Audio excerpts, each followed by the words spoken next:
Sarvamanthan news महाराष्ट्रामध्ये आपलं स्वागत. पाहूयात आजच्या टॉप 10 हेडलाईन्स. सांगलीतल्या शौर्य पाटील या 10वीच्या विद्यार्थ्याची दिल्लीत आत्महत्या. शिक्षकांच्या त्रासाला कंटाळून टोकाचं पाऊल, मन हेलावणारी सुसाईड नोट. संतापलेल्या पालकांचं शाळेबाहेर आंदोलन. शिंदेंच्या नाराजीनंतरही केंद्रीय नेतृत्व महाराष्ट्रातील भाजप नेत्यांच्या पाठीशी. आरोप प्रत्यारोप होतच राहणार. पक्ष बांधणीचं काम सुरू ठेवा, केंद्रीय नेतृत्वाच्या सूचना. भाजप आणि राष्ट्रवादी या मित्र पक्षातले पक्षप्रवेश थांबवा. अमित शहांना भेटल्यानंतर एकनाथ शिंदेंच्या पक्षनेत्यांना सूचना. 22 तारखेला प्रवेश सोहळे घेण्याची सुरू होती तयारी. महायुतीमध्ये वितुष्ट येऊ देऊ नका, अशाही शिंदेंच्या सूचना.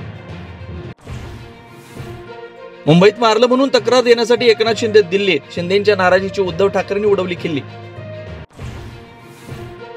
पुण्यात वृद्धाश्रमाच्या नावाखाली 16 निराधार आजोबांना ठेवलं उघड्यावर. समाज कल्याण आयुक्तांच्या भेटीनंतरही संस्थेचे प्रमुख दादासाहेब गायकवाड जागेसाठी अडून.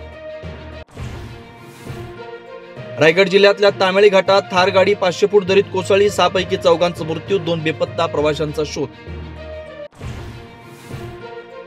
कल्याणमध्ये हिंदी मराठी बोलण्यावरून वाद झाल्यानंतर महाविद्यालयीन विद्यार्थ्याची आत्महत्या. लोकलमध्ये 5 जणांच्या टोळक्यानं मारहाण झाल्यानंतर अर्णव खैरे झाला होता निराश. बिहारमध्ये पुन्हा एकदा नितीश राज बिहारचे मुख्यमंत्री म्हणून 10व्यांदा घेतली शपथ. मोदी, शहा, फडणवीस, शिंदे, अजित पवार सोहळ्याला उपस्थित. चिकोडी तालुक्यातील येडूरवाडी गावात बुधवारी रात्री ग्रामस्थांनी 12 फूट आकाराची एका जिवंत मगरीला पकडून वन विभागाच्या अधिकाऱ्यांच्या स्वाधीन केलं.